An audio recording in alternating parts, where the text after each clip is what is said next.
Que le nom de notre Seigneur soit glorifié, que son nom soit béni.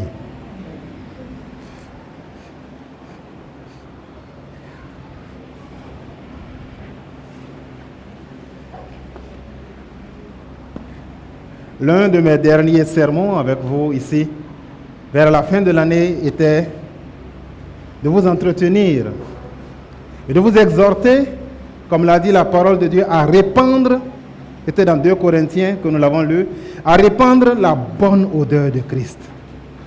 Parce que la Bible nous a dit que nous sommes le parfum de Dieu. Et Dieu veut que nous puissions, à travers nos vies, à travers notre manière d'agir, mais également à travers la propagation du bon évangile, répandre la connaissance de Dieu. Nous sommes appelés à cela. Dieu nous demande de le faire et c'est dans cette ligne-là que je vais continuer au cours de cette année. La vision de 2026, qui sera davantage développée lorsqu'on fera notre Assemblée générale, sera également orientée vers cette vérité-là. Comment est-ce que nous pouvons faire? Comment est-ce que nous pouvons agir? Qu'est-ce que nous pouvons, en tant qu'Église, modifier, afin que chacun d'entre nous, mais également collectivement, nous puissions répandre la bonne odeur de Christ. Qu'est-ce que nous pouvons faire pour que nous qui sommes le parfum de Dieu, nous ne sommes pas le déodorant, que cela puisse se réaliser parfaitement. Le verset de cette année que le Seigneur m'a mis à cœur, que je souhaite développer avec vous au cours des semaines et des mois qui viennent, est contenu dans l'épître de Paul aux Philippiens, une très belle épître, une lettre d'amour fantastique entre le serviteur de Dieu Paul et les Éphésiens. Le verset de l'année que je développerai davantage lorsque nous nous retrouverons ici le samedi prochain est contenu dans Philippiens chapitre 2, le verset 15 et le verset 16. Philippiens chapitre 2, verset 15 et verset 16. Il est écrit: c'est comme des flambeaux que vous brillez parmi eux en portant la parole de vie. C'est comme des flambeaux que vous brillez parmi eux en portant la parole de vie. Lorsque nous lisons, je suis émerveillé, je suis encouragé parce que je vois que le Seigneur donne une mission à l'église de Philippe. Il leur demande de briller. Qui n'a pas envie de briller? Même les photos, on ne veut pas que les photos soient mates. On veut que les photos soient reluisantes, brillantes. Donc Dieu donne ici comme tâche, comme mission à l'église de Philippe de briller. Mais lorsque l'apôtre Paul dit vous devez briller parmi eux, eux là c'est qui? À qui l'apôtre Paul fait-il référence lorsqu'il dit vous devez briller parmi eux? Nous verrons cela tout à l'heure. Lorsque l'apôtre Paul demande de briller comme des flambeaux, comment cela est-il possible? Ou bien lorsqu'il fait le lien en disant ici, vous devez briller parmi eux en portant la parole de vie. Quel lien y a-t-il entre la parole de Dieu et notre capacité à briller? J'avoue que cela fait beaucoup de questions. Et je vais apporter une partie des réponses à ces questions-là déjà au cours de ce sermon de ce matin. Mais le verset, il est simple à comprendre. Le commandement que l'apôtre Paul donne ici, c'est briller dans le monde en portant la parole de vie. C'est facile à retenir. Et je ne me suis pas donné davantage de difficultés et de travail pour retenir et choisir ce que Dieu veut que nous gardions comme message ce matin. Briller comme des flambeaux en portant la parole de vie. Et c'est la raison pour laquelle je veux qu'en sortant ici, premier culte de l'année 2026, que tu gardes comme message principal, fidèle de l'Église Parole de Vie, brillons comme des flambeaux dans ce monde. Brillons. Ce n'est pas un commandement qui a été donné à une seule personne. Il a dit, vous brillez. Donc, je vous adresse le même appel que l'apôtre Paul a adressé. Brillons comme des flambeaux dans ce monde. Et ce commandement-là, il sera facile à mettre en œuvre. Je vous avais présenté tout à l'heure une série de questions en disant, c'est quoi le flambeau, comment briller, c'est qui il est parmi eux là dans le monde dont il est question. Je vais répondre à chacune de ces questions-là, Mais commençons par répondre à la première question. Pourquoi l'apôtre Paul demande-t-il aux chrétiens qui sont dans la ville de Philippe de briller? Lorsqu'on dit briller, on peut penser que c'est la vie de quelqu'un qui va être rayonnante. Lorsqu'on dit de briller, on peut penser que c'est la vie qui sera transformée. Lorsqu'on dit de briller, on peut penser que c'est une situation qui va s'améliorer. Comme on a entendu cela le 31. Dieu va restaurer des gens au cours de cette année. Je n'en doute pas, 0,0%. Je suis persuadé que Dieu va libérer et affranchir des gens. Et ceux qui avaient été pillés, ceux qui avaient été privés de leur possession, de leur avantage, de leurs droits, Dieu va les restaurer au cours de cette année. Je n'en doute pas, même pas 0,01%. Je reste persuadé que Dieu va nous faire rayonner. Lorsque Dieu, dans Isaïe 60, lève-toi et brille, car ta lumière paraît, c'est parce qu'il veut le faire. Dieu ne fait pas de promesses en l'air. Donc je suis persuadé que nous allons briller au cours de cette année. Il n'y a pas de doute à ça. Mais quand il dit ici, brillons comme des flambeaux dans le monde, qu'est-ce que Dieu veut dire par là? La première réponse que j'aimerais apporter, c'est nous devons briller parce que le monde dans lequel nous vivons est plongé dans les ténèbres. Lorsque l'apôtre Paul parlait à l'église d'Éphèse, il lui a adressé la parole parce que l'église d'Éphèse était plongée dans la plus profonde des ténèbres, dans la plus profonde des obscurités. J'aimerais vous raconter un peu l'histoire entre l'église pas d'Éphèse, l'église de Philippe et l'apôtre Paul. C'est l'apôtre Paul qui a implanté l'église de Philippe. Il était en mission, c'était dans son deuxième voyage missionnaire. Il était en train de se rendre quelque part. Dieu ferme la porte ici, Dieu ferme la porte là-bas. Et un jour, il est là en train de dormir. Quand Dieu lui montre en rêve quelqu'un, un habitant de la province de Macédoine, qui crie en disant « Au secours, venez nous sauver! Au secours, venez nous sauver !» Et c'est comme ça que l'évangile est venu en Europe. Sinon, l'évangile était coincé dans l'Asie mineure, la zone de la Turquie, Éphèse, Thyatire et tout ça. Donc, dans le rêve, l'apôtre Paul voit avec Silas « Venez, sauvez-nous !» Et effectivement, l'apôtre Paul se met en route pour se rendre dans la province de Macédoine. Il essaye ici et là, jusqu'à arriver en fin de compte dans la ville de Philippe. Contrairement à l'habitude que l'apôtre Paul a développée, nous avons étudié déjà le livre des Actes des Apôtres. Nous savons que lorsque Paul arrive dans une ville, qu'est-ce qu'il fait? Il va dans la synagogue. Parce qu'il commence d'abord par les Juifs. Lorsque vous lisez l'histoire de son appel dans Actes des Apôtres chapitre 26, il dit « Je t'ai choisi du milieu de ton peuple vers qui je t'envoie. » Donc Paul commençait d'abord par les Juifs et après il allait maintenant vers les païens. Donc lorsqu'il arrive dans la ville de Philippe, il cherche une synagogue. Mais la ville de Philippe est devenue une ville romaine. Une ville dans laquelle il y a très peu de Juifs. Une ville dans laquelle il y a très peu de personnes. Pour créer une synagogue, il faut qu'il y ait au moins 10 adultes. Mais il n'était même pas 10 Juifs. C'étaient des citoyens romains qui étaient dans la ville de Philippe. Donc lorsque l'apôtre Paul arrive dans la ville de Philippe, il n'y a pas de synagogue. Mais il sait qu'il y a des gens qui aiment Dieu. Et que ces gens-là se retrouvent quelque part au bord d'une plage pour prier. Et lorsqu'il va là-bas, il se met à parler de l'évangile. Il y a une femme, une riche femme, qui est une vendeuse. Lydie qui se convertit. Que ton argent se serve à adorer Dieu. Que ton argent ne soit pas un obstacle à ton adoration du Seigneur. Prenez le cas de Corneille. Corneille était un homme qui était riche. Mais Corneille a utilisé son argent pour évangéliser. La Bible nous dit qu'il rassemblait même tous les membres de sa famille.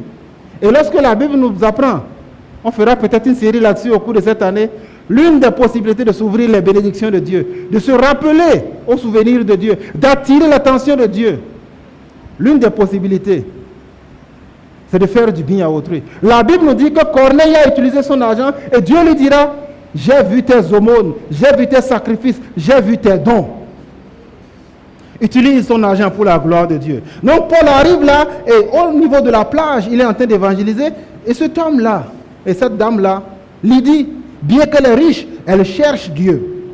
Elle venait de Thyatire. Lydie se convertit. Paul prêche aux membres de sa famille. Eux aussi se convertissent et ils sont même baptisés. Vous lisez l'histoire, c'est dans Actes des Apôtres chapitre 16. Et lorsque l'apôtre Paul vient dans cette ville de Philippe, c'est une ville qui est pleine de tous les démons qu'il y a dans les temples romains.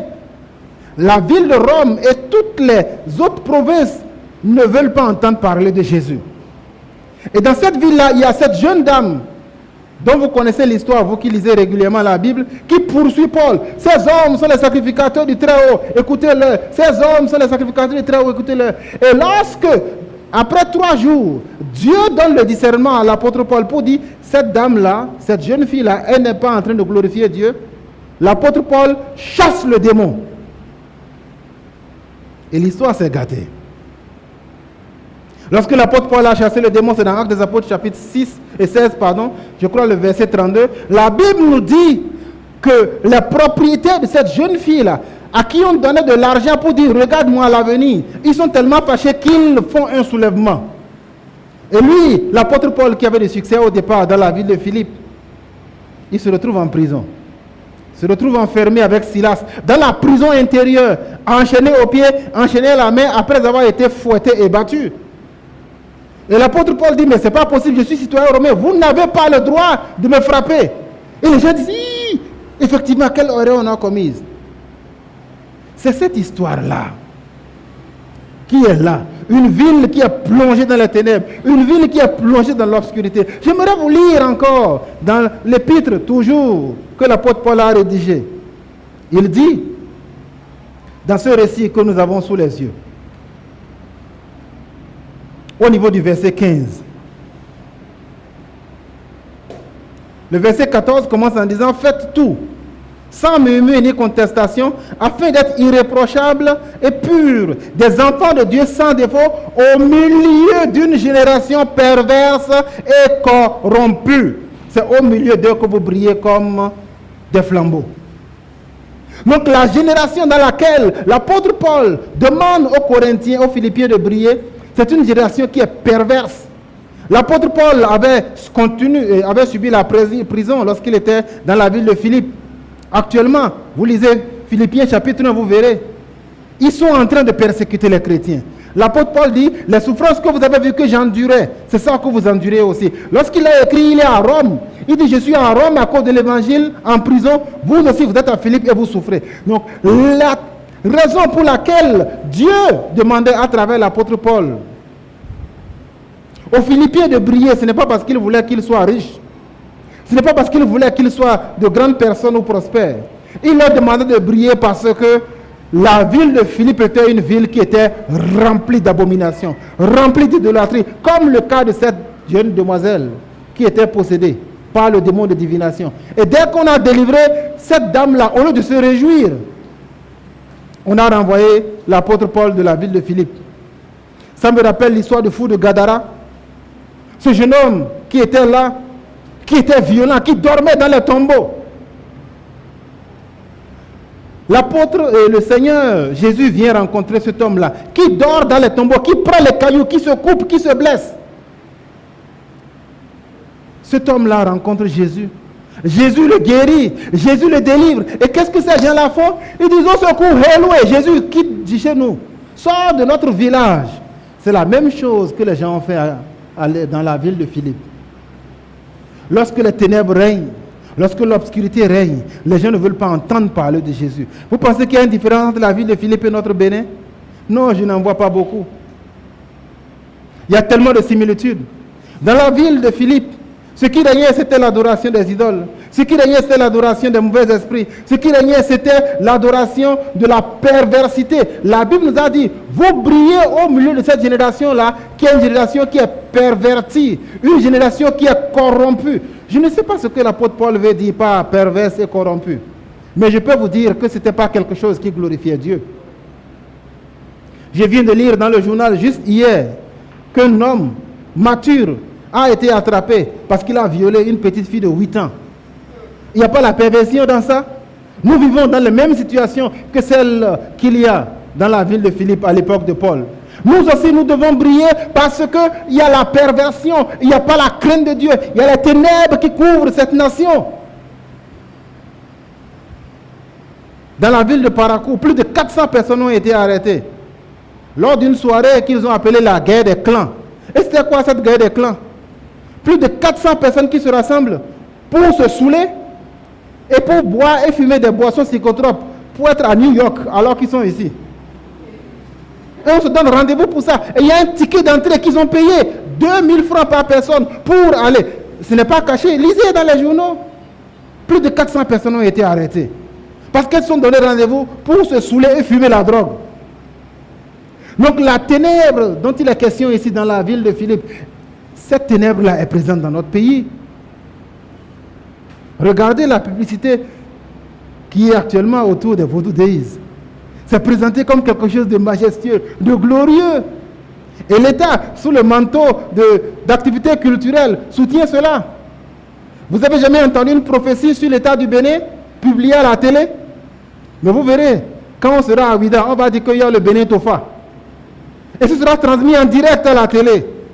Nous sommes dans une situation où la perversion, la corruption et l'opposition à la foi chrétienne évangélique est de plus en plus dure. Nous devons briller. Parce que nous aussi, nous sommes dans la même situation de ténèbres que ce qu'il y avait dans la ville de Philippe. Se plaindre ne changera pas grand-chose. Critiquer ne changera pas grand-chose. Parce que les lois sont déjà faites. Tu peux prier chrétien, mais les 2 jours là sont déjà acquis. À moins que nous n'ayons un parlement qui vote encore une autre loi. Ce n'est pas un décret. Si c'est un décret, un président peut venir, il va changer ça. Mais c'est une loi. Donc nous devons prendre conscience que puisque nous sommes de plus en plus envahis par les ténèbres de l'idolâtrie, par les ténèbres et l'obscurité du péché, 400 jeunes, ils sont allés, ils ont saccagé des maisons. Pourquoi? Parce qu'ils sont drogués.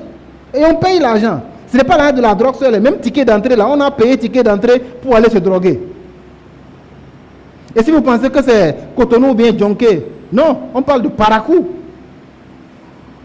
Frères et sœurs, brillons nous aussi. Église Parole de Vie brille. Ne pense pas seulement à ce que Dieu va te faire, à la restauration dont j'ai parlé. Oui, cela va arriver.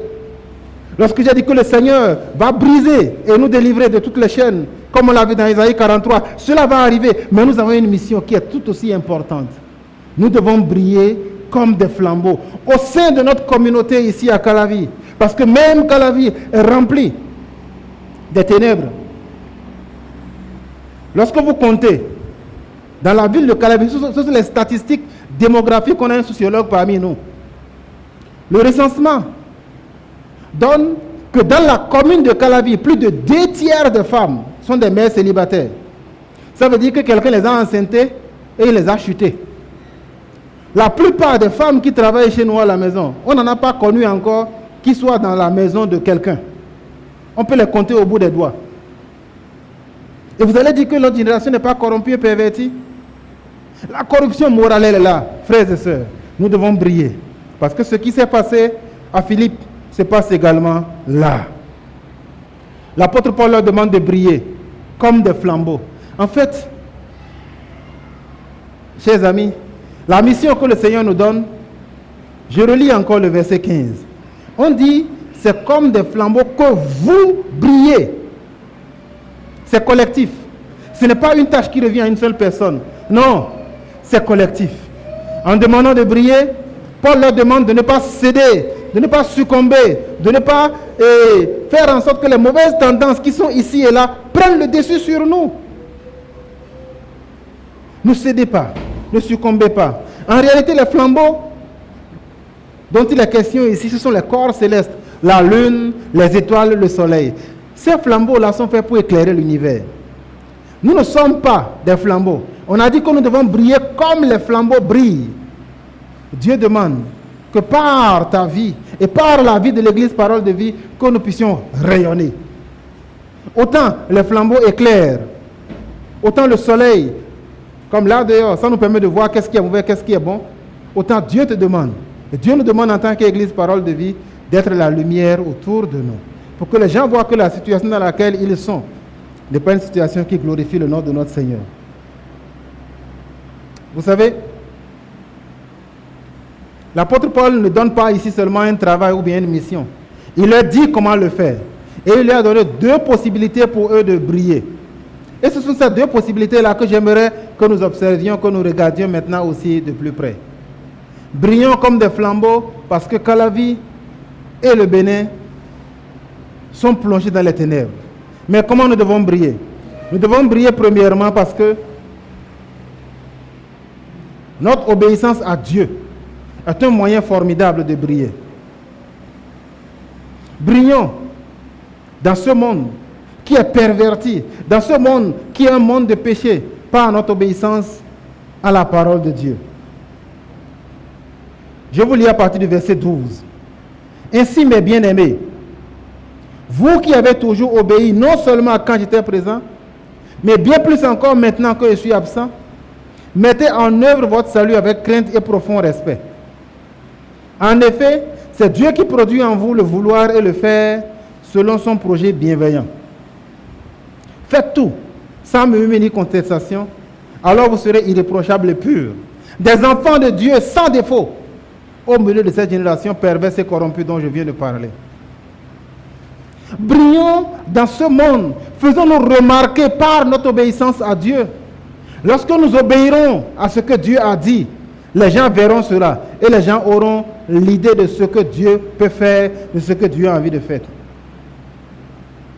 L'apôtre Paul commence ici au niveau du verset 12 que j'ai lu, en disant: je vous félicite. Bravo! Ah, il n'est pas là. Sinon, mon fils aurait commencé à crier et applaudir avec moi. C'est pourquoi j'ai jeté un coup d'œil pour voir si Esdras était à côté. Il commence par dire bravo, félicitations. Je vous félicite. Pourquoi il les félicite? Il les félicite parce qu'il dit: vous êtes soumis. Lorsque j'étais au milieu de vous, vous étiez soumis à mes enseignements. Vous obéissiez à ce que je vous donnais comme commandement de la part du Seigneur. Vous respectiez ma parole. Et il dit: pour cela, je vous dis bravo. Et l'apôtre Paul dit: maintenant que je suis parti, je veux aussi que vous restiez soumis au commandement que je vous envoie. Quand je vous écris une lettre qui est un enseignement de Dieu, je veux que vous restiez soumis à cela. Frères et sœurs, si nous voulons que les non-chrétiens soient attirés à Dieu, si nous voulons que les non-chrétiens voient qui est Dieu, nous devons commencer par avoir une vie chrétienne qui n'est pas seulement une vie chrétienne de façade. Nous devons avoir une foi qui est une foi profonde, une foi qui n'est pas une foi de dimanche. Nous devons avoir une foi qui obéit à Dieu, comme l'apôtre Paul l'a dit. Vous n'êtes pas seulement obéissant quand je suis là, mais même quand je m'en vais, vous restez obéissant.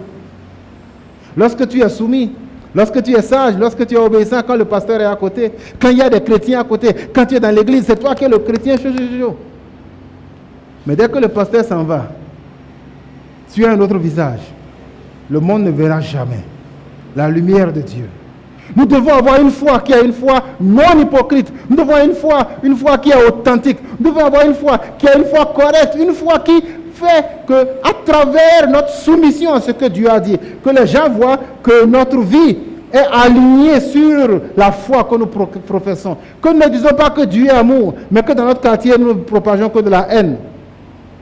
Que nous ne disons pas que Dieu les aime, mais dès que Dieu veut servir de nous pour leur montrer l'amour, nous nous rétractons. Nous devons avoir une vie telle que l'apôtre Paul l'a dit. Vous avez toujours obéi quand je suis là. Il le dit au verset 12.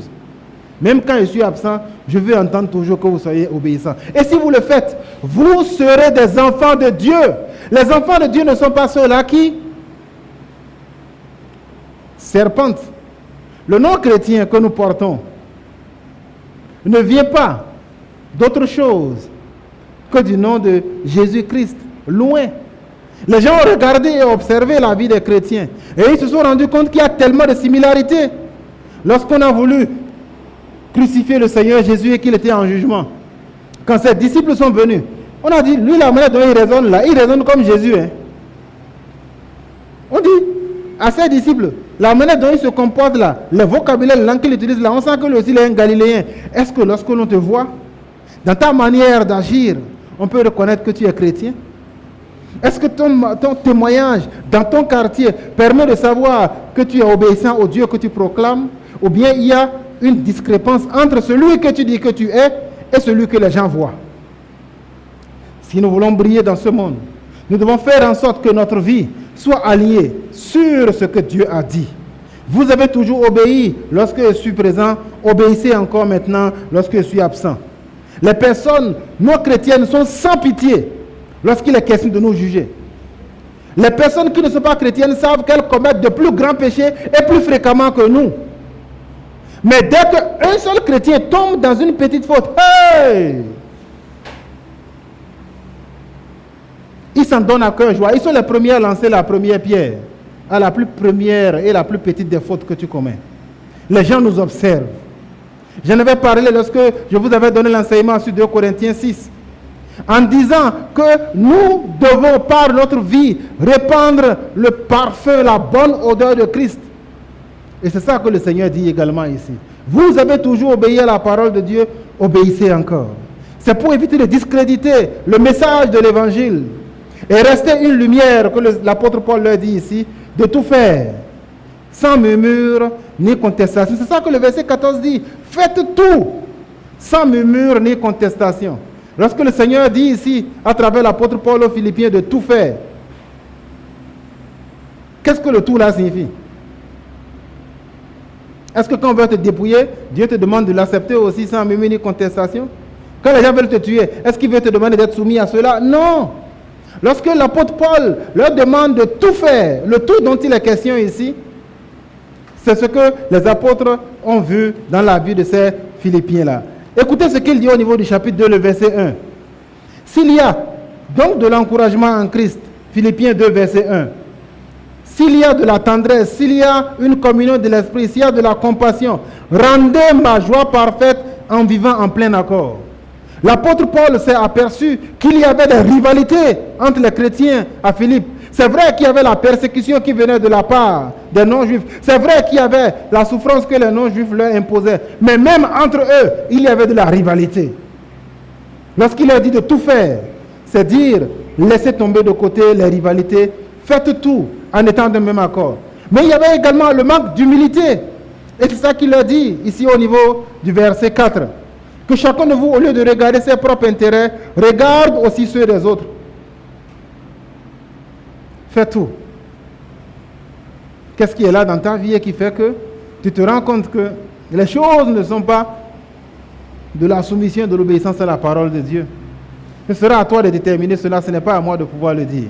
Mais le Seigneur te parle ce matin. Il te demande, lorsque tu veux entendre la parole de Dieu, lorsque tu veux être la lumière, ne regarde pas à la souffrance que cela te cause. Ne prends pas la persécution comme étant une excuse pour désobéir à la parole de Dieu. Dieu demande de poursuivre et de regarder Jésus. Jésus était Dieu. Et pourtant, Jésus s'est laissé dépouiller pour toi et pour moi. Il dit, reste humble. Dieu n'attend pas seulement une soumission, mais il veut que la soumission se fasse sous 2 conditions, sans murmure et sans hésitation. En fait, le murmure dont on parle ici, c'est quoi? Dieu attend de toi une obéissance spontanée à ce qu'il dit. Parce que si tu diffères, si tu retardes, si tu conditionnes ton obéissance à la parole de Dieu, tu ne pourras jamais briller. Le monde non chrétien est sans pitié. Ils nous regardent. Ils connaissent les versets bibliques là plus que toi. Dès que tu vas faire petit, tu vas dire, ah. Après tu vas dire que tu es chrétien ou bien. C'est ça que la Bible a dit.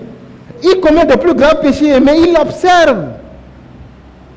Les murmures n'ont jamais été agréés par Dieu. C'est quoi murmurer?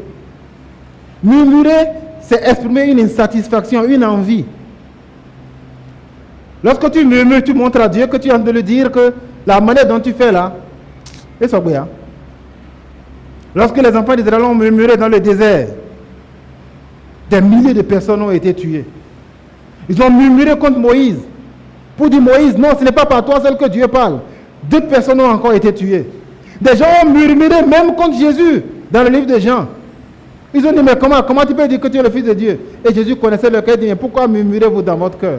Dieu n'a jamais accepté les murmures contre ses commandements. Dieu n'a jamais accepté les murmures contre les enseignements de ses leaders. Parce que lorsque tu contestes et que tu murmures contre le commandement de Dieu, tu es en train de dire à Dieu, ce commandement que tu donnes là, ce n'est pas un bon commandement.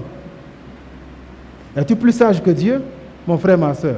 Si tu veux briller, obéis à Dieu, sans murmurer. Il y a des commandements qui te paraîtront des commandements qui ne sont pas bons. Non! Dieu veut te dire que les murmures ne sont pas bons. La deuxième condition que Dieu attend de son obéissance, de l'obéissance qui doit venir de ta part pour que tu brilles, c'est qu'il dit, faites tout sans murmure ni hésitation.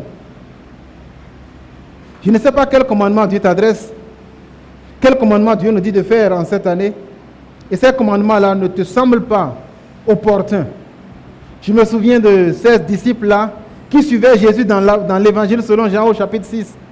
Lorsque Jésus s'est mis à enseigner, un moment donné, ils ont dit, ah, non, Jésus là, il exagère. Ce commandement est trop dur, qui peut écouter ça? Et la Bible nous dit que dès ce moment-là, beaucoup se sont retirés et ne suivaient plus Jésus. Beaucoup.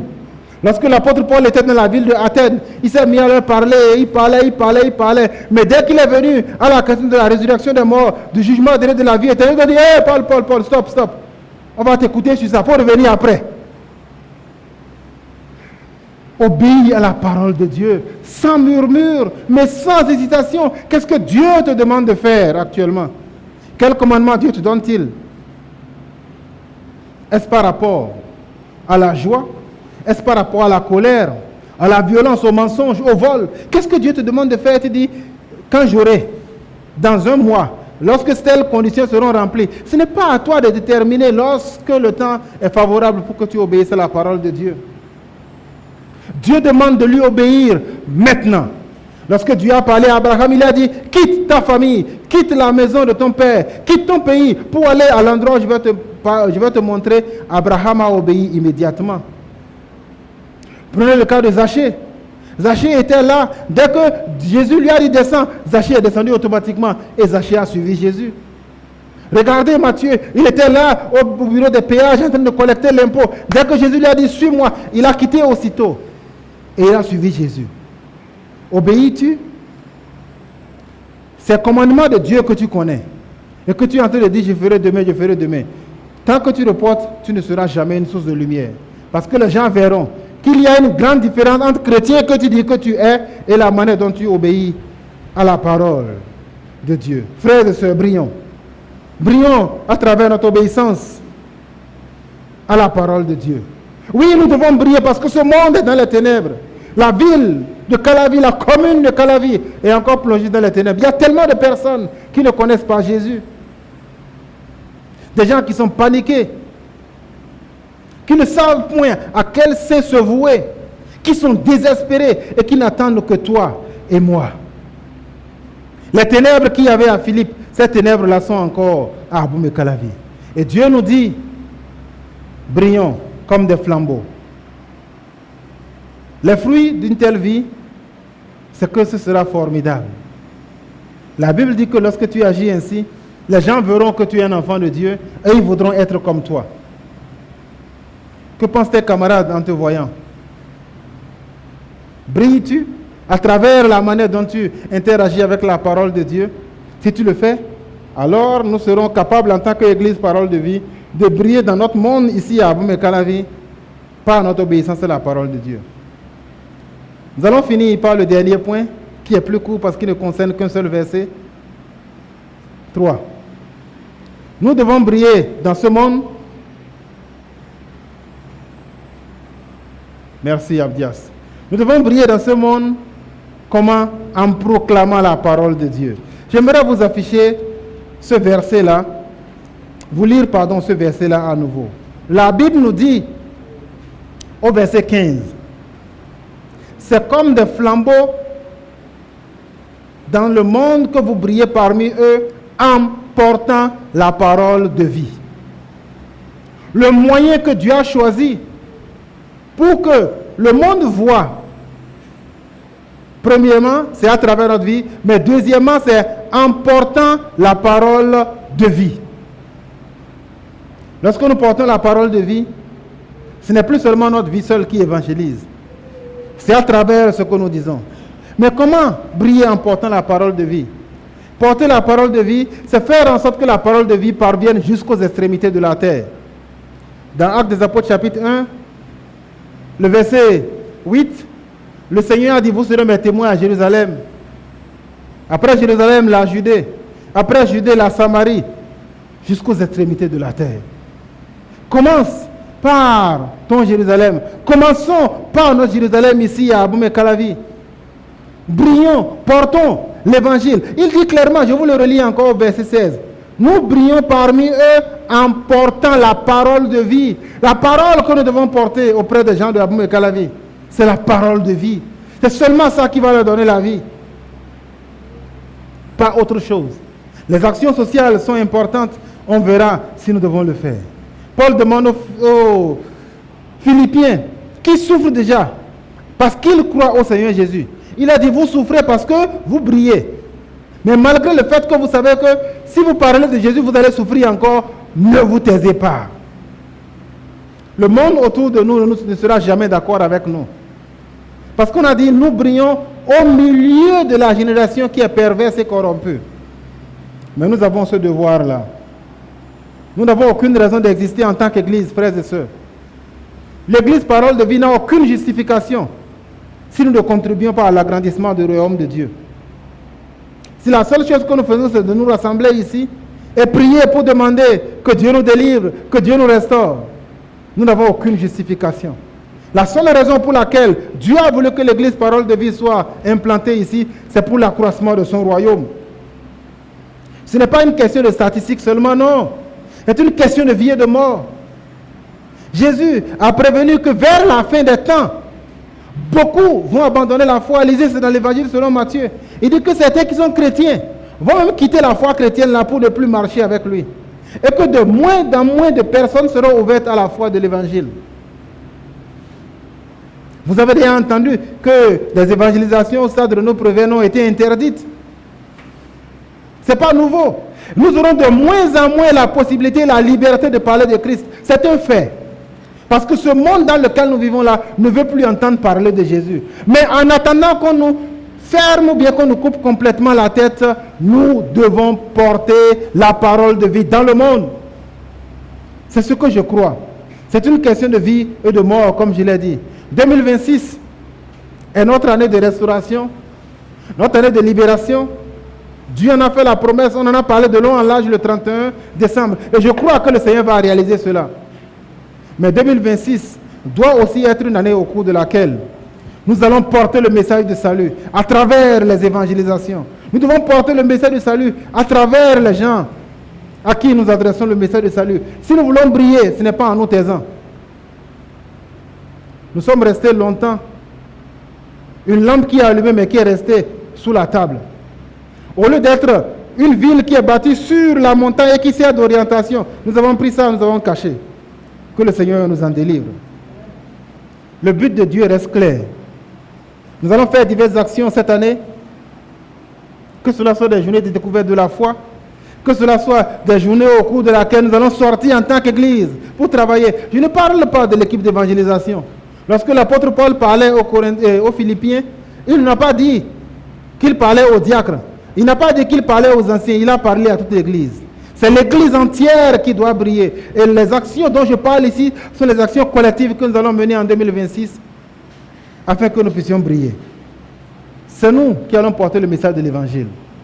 Et si nous le faisons, Dieu donnera gloire à son nom. Qu'est-ce que j'aimerais que tu retiennes?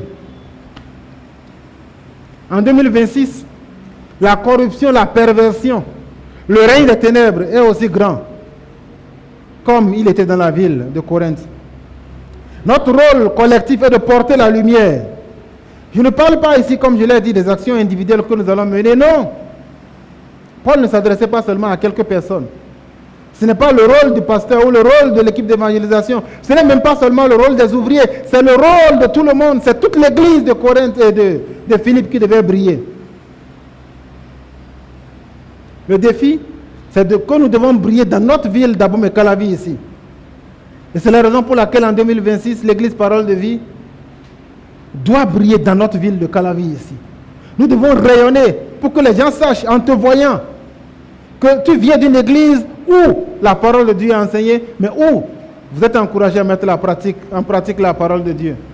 En 2026, lorsque les gens nous verront, à travers les différentes actions que nous menons, les gens verront que nous portons la parole de vie.